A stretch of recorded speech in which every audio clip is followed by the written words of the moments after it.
gets new life.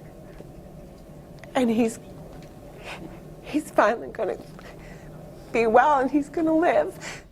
A medical miracle tonight for a teenager who spent his whole life fighting to survive. After years of searching for a bone marrow donor, his match turned out to be quite a surprise. Anne-Marie LaFlame tells us the long journey to find a cure led the family to make a move from Kansas here to Michigan.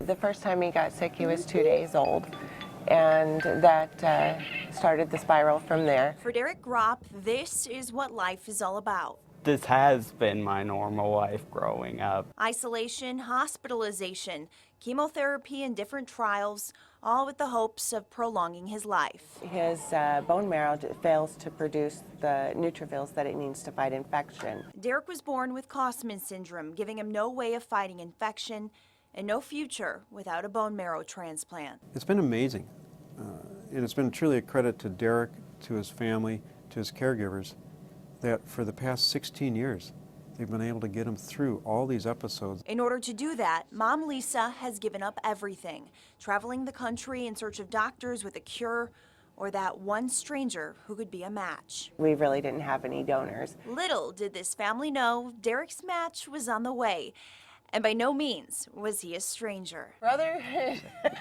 That was my mistake. He's right, he was.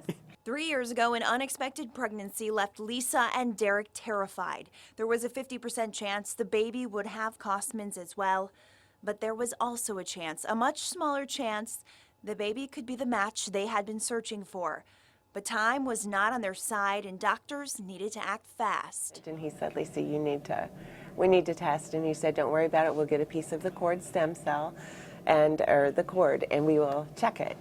And a couple days later, he said, Lisa, he's a match. Baby Christopher joined the family completely healthy and a 10-10 perfect match for his brother, who was getting sicker by the day. Recently, he's had a lot more bleeding from his mouth and a lot more bruising. He was bleeding from his ear, and Dr. Conley said, we can't wait any longer. We have to try to make this work. Moving the family to Ann Arbor, the doctors at Mott Children's Hospital were the only ones willing to take on the case. This is the first transplant that they have done with this much difference in size of donor and recipient, with the donor being little. The transplant has been a 2-year process, all leading up to today. Literally everything they came for these past 2 years is focused on what's about to happen today with this transplant. We have taken out bone marrow from his sibling, in addition to cord blood, and we'll be giving that to Derek today. Today is Derek's 2nd birthday. This is going to cure him. It's going to cure him. It will stop the leukemia from full progression. It's what Lisa and Derek have spent his entire life working for. These days have been the hardest that we've ever endured. And today he gets new life. And he's finally going to be well, and he's going to live. And he's going to do the things that he never could, and he's going to go to college, and he's going to kiss a girl.